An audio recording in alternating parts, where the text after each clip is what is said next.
الرجیم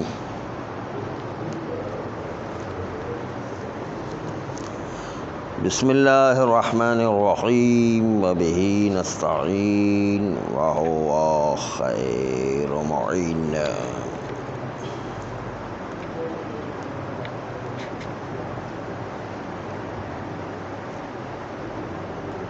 آغاز شیخ صدوق علیہ رحمہ ان کے مرسلات دو قسم کے ہیں، اس لیے کہ مرسلات اگر اس انداز سے ہے کہ رویہ عن النبی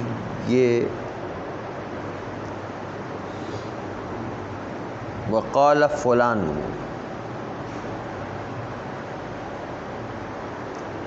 نے کہا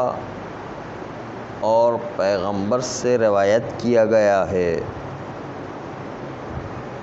درمیان میں راویوں کا سلسلہ کٹ جاتا ہے، اس لیے کہ ہمارے زمانے یا شیخ صدوق کے زمانے اور پیغمبر کے زمانے میں بڑا فاصلہ ہے۔ درمیان میں راوی پتہ ہونا چاہیے کون کون راوی تھے درمیان میں، اور چونکہ درمیان کے سارے راوی غائب ہیں، خالی فلاں شخص ایک کا نام ذکر کیا گیا ہے، باقی تمام کے تمام راوی غائب ہیں۔ یہ روایت مرسلہ ہونے کے ساتھ ساتھ ضعیف روایت مانی جائے گی، یعنی قابل اعتماد نہیں ہے، کیونکہ راویوں کا سلسلہ درمیان سے بالکل غائب ہے۔ دوسرے ایک مرسلہ ہے جو قابل اعتماد ہے شیخ صدوق علیہ رحمہ،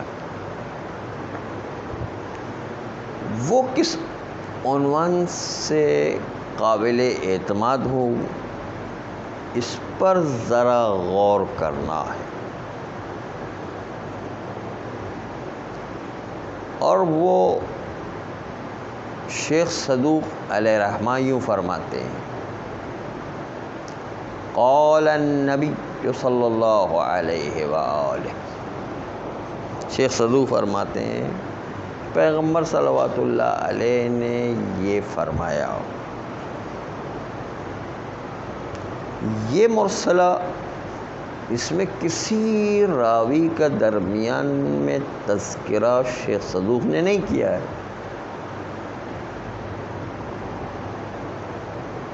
اب یہاں تو پہلے سے بھی زیادہ درمیان کے راوی غائب ہیں، اس میں تو ایک دو پھر بھی ذکر تھے، اس میں تو کچھ بھی ذکر ہی نہیں ہے، یعنی لیکن پھر بھی اس کو معتبر قرار دیا جائے گا۔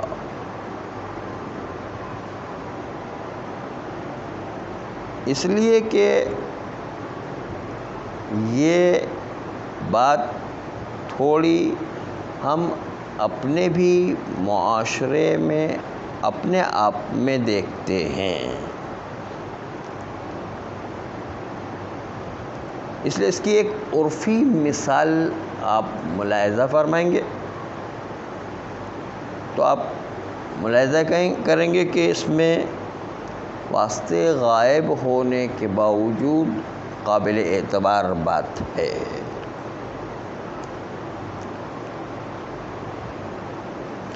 اور وہ یہ ہے کہ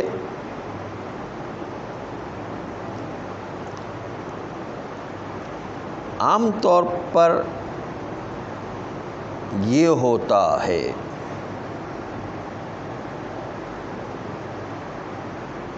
کہ جب آدمی کو 100% بات کا یقین ہو اور اتنا پکا یقین ہو کہ اس میں کوئی شک کی گنجائش نہ ہو اور کوئی تردید درمیان میں نہیں ہے۔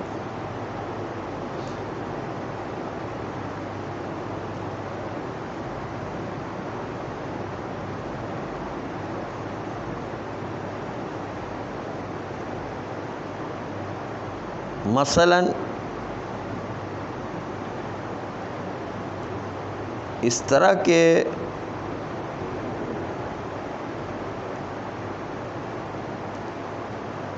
کہ جس سے ہمیں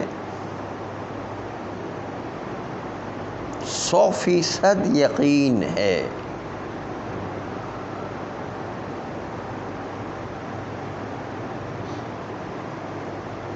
تو ہم درمیان میں واسطوں کو عام طور پر کھا جایا کرتے ہیں اور واسطوں کو بالکل ہی ذکر نہیں کیا کرتے ہیں۔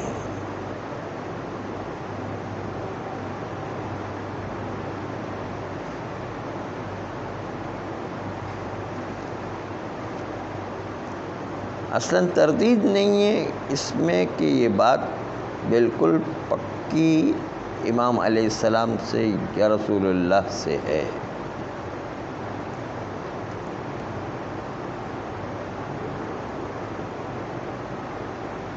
جب پکی بالکل بات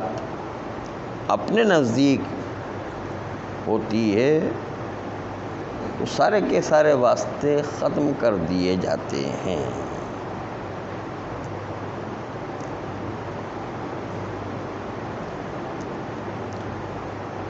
قال النبی کہنا شیخ صدوق علیہ رحمہ کا، ہم شیخ صدوق سے کہہ سکتے ہیں کہ بھائی آپ کب رسول اللہ کے زمانے میں تھے کہ آپ نے رسول اللہ کو کہتے ہوئے سنا؟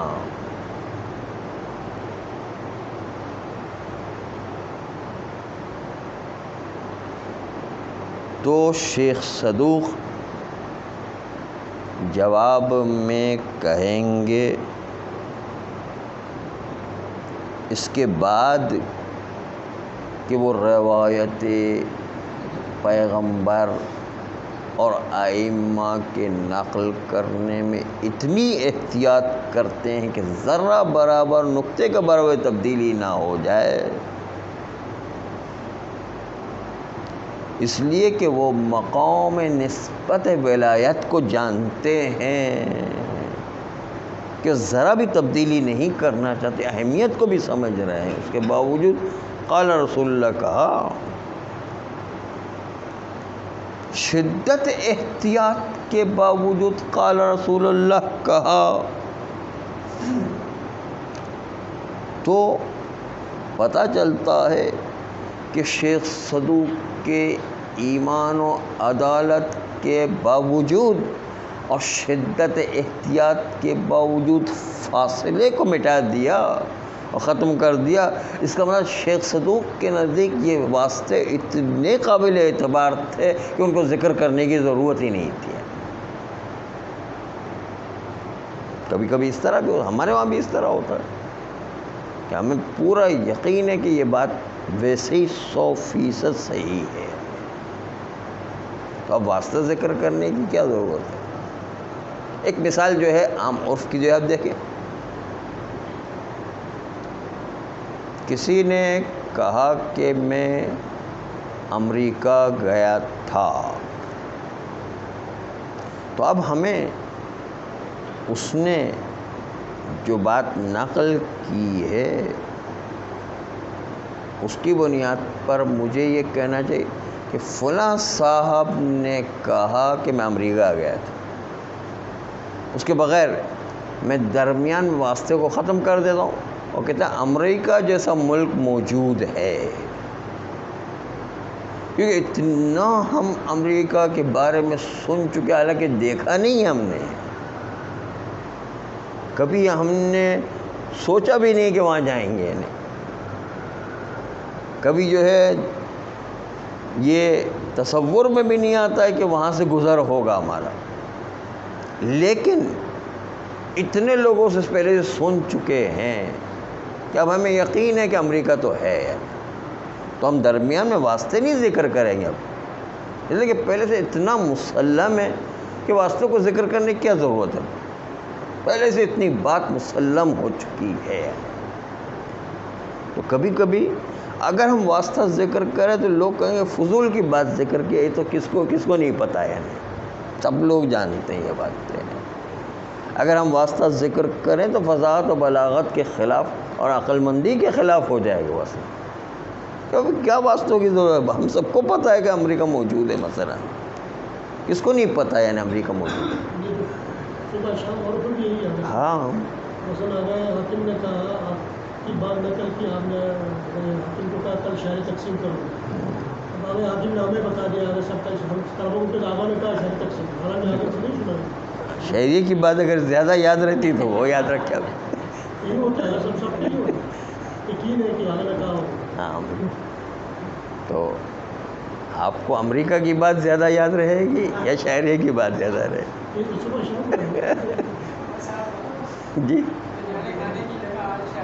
ہاں، شہریے کھانے پینے کی بات ہوئی۔ تو جو بھی ہمارا مقصد سمجھانے کا یہ ہے کہ کبھی بات اتنی یقینی ہوتی ہے، اتنی واضح ہوتی ہے، اتنا سب کو پتہ ہوتا ہے کہ پھر واسطہ ذکر کرنے کی ضرورت کیا ہے نہیں۔ تو آج شیخ صدوق کے مرسلہ دوم، پہلی والے مرسلہ اگر ہمیں کچھ تردید ہے، پتہ نہیں یہ بات صحیح ہے یا نہیں ہے، تو ہم کہیں گے بھائی فلاں صاحب نے یوں کہا تھا، اب ہمیں نہیں پتہ ہے کہ فلاں صاحب نے صحیح کہا یا نہیں۔ یہ کب ہوتا ہے کہ جب ہمیں شک اور تردید ہوا کرتی ہے، تو ہم اپنے حوالے سے ڈائریکٹ نہیں نقل کرتے ہیں، کیونکہ ہمیں خود تردید ہے، پتہ نہیں وہ بات صحیح بھی ہے کہ نہیں، کہ فلاں صاحب نے یہ کہا تھا کہ وہاں پر مجلس ہوگی، اب ہمیں نہیں پتہ کہ مجلس ہوگی کہ نہیں ہوگی مثلا۔ تو یہ ہم اپنی روزمرہ زندگی میں بھی دیکھتے ہیں کہ جب ہم خود کسی بات میں تردد میں پڑ جاتے ہیں تو پھر اس آدمی کا حوالہ دیتے ہیں کہ اس آدمی نے کہا تھا کہ وہ واقعہ ہونے والا ہے مثلا، ہمیں نہیں پتہ ہے، اس لیے وہاں پر آدمی واسطے کو نقل کرتا ہے۔ لیکن جہاں کوئی شک و تردید ہی نہیں ہے، بالکل واضح ہر ایک کے لیے، اور کوئی اس میں سامنے والے کو بھی جو پتہ ہے، تو اب واسطے کو ذکر کرنے کی کیا ضرورت ہے؟ تو یہ مرسلہ دوم آج شیخ صدوق کی اگر کہیں اس الفاظ کے ساتھ ہے کہ قال النبی ہو، یعنی شیخ صدوق اتنا شدت سے اہتمام و احتیاط کرنے کے باوجود، اتنا شدت سے ایمان و تقوی و پرہیزگاری ہونے کے باوجود ڈائریکٹ نقل کر رہے ہیں، اور شیخ صدوق پہ اعتراض ہو سکتا ہے کہ آپ کے اور پیغمبر کے درمیان اتنا فاصلہ ہے، اپنے راویوں کو کیوں ذکر نہیں کیا ہے؟ تو کہہ سکتے ہیں اس میں راویوں کو ذکر کرنے کی ضرورت کیا ہے؟ بھائی اتنا یقین ہے کہ اس میں راویوں کے ذکر کی ضرورت ہی نہیں ہے، سب کو یقین ہے اس بات پر۔ تو اگر اس قسم کا کوئی مرسلہ آج شیخ صدوق کی روایت میں آ جائے، بلکہ دیکھا جائے تو سب مجتہدین و راویوں کی اس قانون کے لحاظ سے دیکھیں تو ہر جگہ یہی قانون جاری ہوگا، شیخ صدوق میں خالی نہیں بلکہ ہر جگہ یہ قانون جاری ہوتا ہے۔ بس اس بنیاد پر ابھی فی الحال ہم شیخ صدوق پر اکتفا کرتے ہوئے کہ شیخ صدوق نے کہا قال الامام الصادق علیہ السلام، ڈائریکٹ کہہ دیا بغیر کسی واسطے کے، تو اسے پتہ چلتا ہے کہ شیخ صدوق کے نزدیک اس امام کی روایت کے سارے راوی اتنے معتبر ہیں کہ راویوں کو ذکر کرنے کی ضرورت ہی نہیں ہے۔ بس اس میں اس روایت میں اور اس روایت میں جہاں پر آقا نجاشی نے آ کر راوی کی توثیق کر کے روایت کو معتبر قرار دیا ہے، توثیق شدہ روایت اور شیخ صدوق کی یہ مرسلہ دونوں برابر کا اعتماد و اعتبار رکھے گی، کیونکہ جو ہے دونوں میں اصل بات تھی اعتبار۔ شیخ صدوق کے نزدیک راوی اتنے معتبر تھے کہ ان کو ذکر کرنے کی ضرورت ہی نہیں تھی۔ اسی طرح آقا نجاشی نے راویوں کو دیکھ کر کہا کہ ہاں یہ راوی قابل اعتبار ہیں، توثیق کی، اور اس کے نتیجے کے اندر روایت جو معتبر ہو گئی۔ تو یہاں پر خالی شیخ صدوق پر اعتماد کرتے ہوئے کہ انہوں نے سب راویوں کو معتبر سمجھا ہے، اس بنیاد پر یہ روایت معتبر ہو جائے گی۔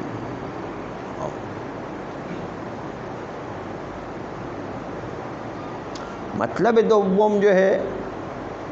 شیخ صدوق کی عبارت میں یہ ہے کہ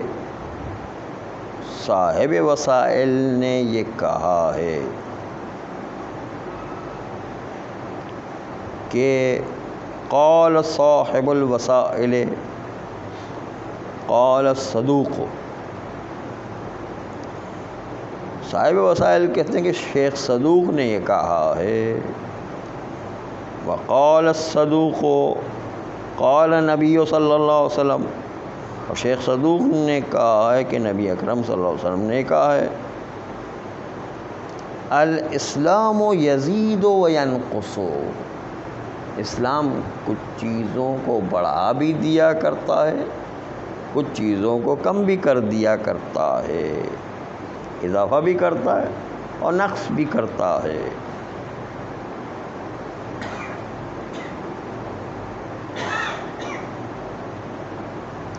اب دیکھنا ہے کہ الاسلام یزید ولا ینقص، ایک روایت میں یہ کہ الاسلام یزید ولا ینقص، کہ اسلام بڑھاتا ہے کم نہیں کرتا ہے۔ پہلے اس کا معنی آپ کے سامنے عرض کریں گے۔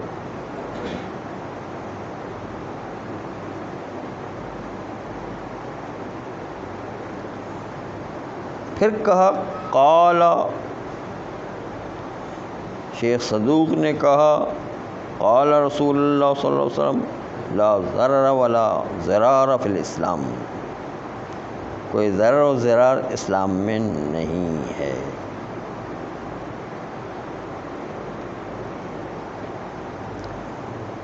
یہ جو لا ضرر ولا ضرار فی الاسلام ہے، یہ عبارت معلوم نہیں ہو رہی ہے کہ آیا پیغمبر کے الفاظ ہیں یا شیخ صدوق نے اپنی طرف سے بڑھائیں نتیجہ گیری روایت کے طور پر، کہ پوری روایت کا نتیجہ نکالنے کے لیے لا ضرر ولا ضرار آخر میں لکھا ہے، تو کیا یہ پیغمبر کے اپنے الفاظ ہیں یا شیخ صدوق نے نتیجہ نکال کر آخر میں لا ضرر ولا ضرار دیا ہے؟ اس لیے کہ شیخ صدوق علیہ الرحمہ کی عادت بھی یہ تھی کہ وہ روایت کو ذکر کرنے کے بعد ہمیشہ روایت کی نتیجہ گیری بھی کیا کرتے تھے، یعنی آخر میں اس کا جمع-بندی نتیجہ کیا ہوا وہ روایت کے آخر میں ذکر کرتے، اس لیے ہو سکتا ہے لا ضرر ولا ضرار کہ جمع-بندی روایت ہو۔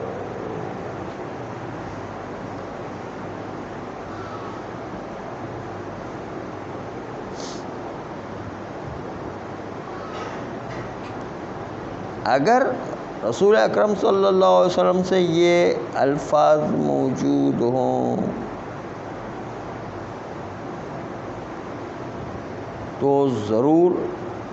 یہ روایت کا حصہ قرار پائیں گے،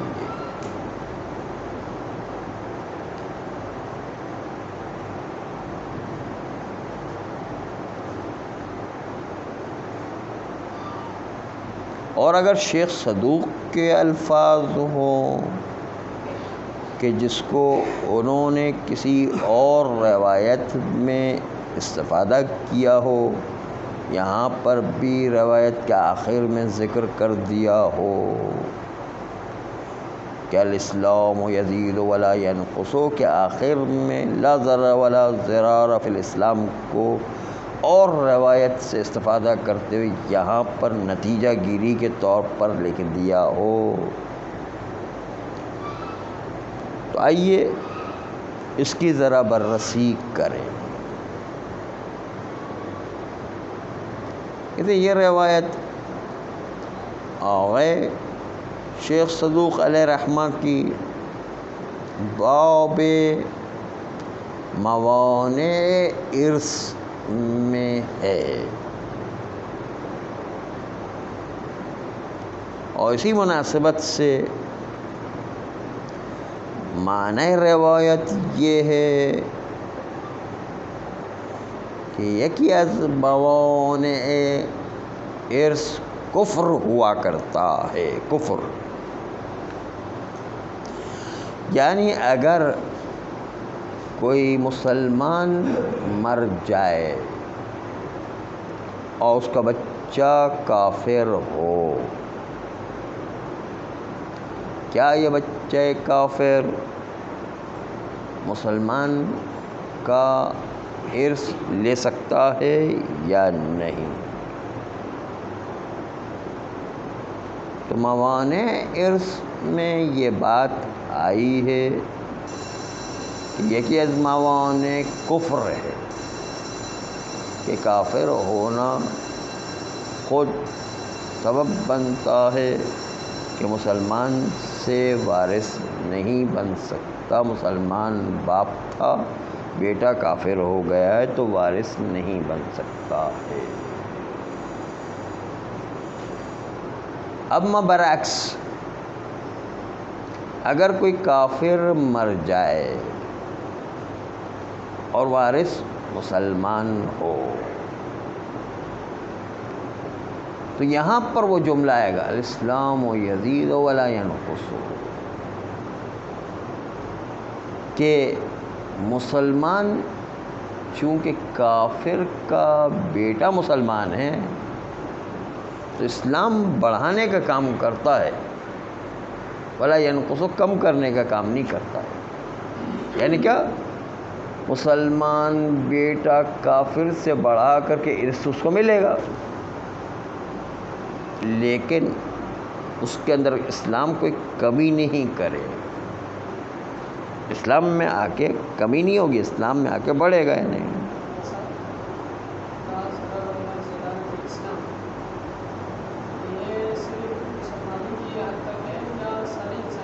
ہاں وہی ابھی بحث میں وہی آ رہا ہے نہیں، وہی اصل میں جو ہے کفر جو ہے، کفر کو موانع ارث میں سمجھا، اس لیے وہاں پر جو ہے بہت ساری چیزیں گر جاتی ہیں۔ الاسلام یزید ولا ینقص، یعنی اسلام کی وجہ سے مسلمان وارث کافر سے ارث لے سکتا ہے، اسلام نے اس کو یہ زیادتی اور اس کو مزیت عطا کی ہے، اور محرومیت نہیں رہی ہے اس کو ارث سے۔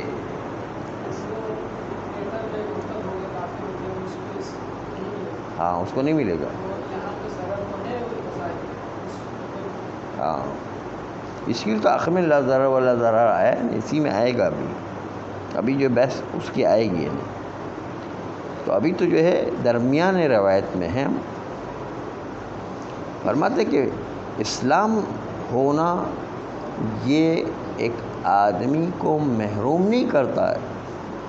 بلکہ مسلمان ہونا اس بات کا سبب بنتا ہے کہ اس کی جیب بھری رہے، اس کو فائدہ ہی پہنچے، اس کے مال میں اضافہ ہی ہو، اس کی آبرو میں اضافہ ہی ہو، اس لیے مسلمان وارث بنے گا کافر سے، لیکن کافر مسلمان سے وارث نہیں بنتا ہے۔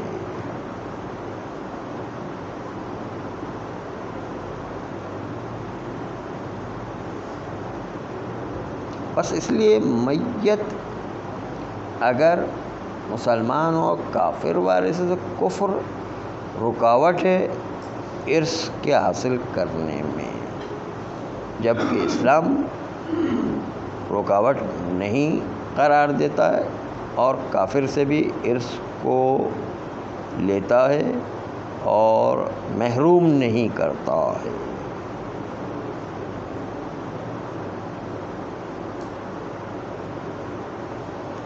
بس اس روایت کے ذیل میں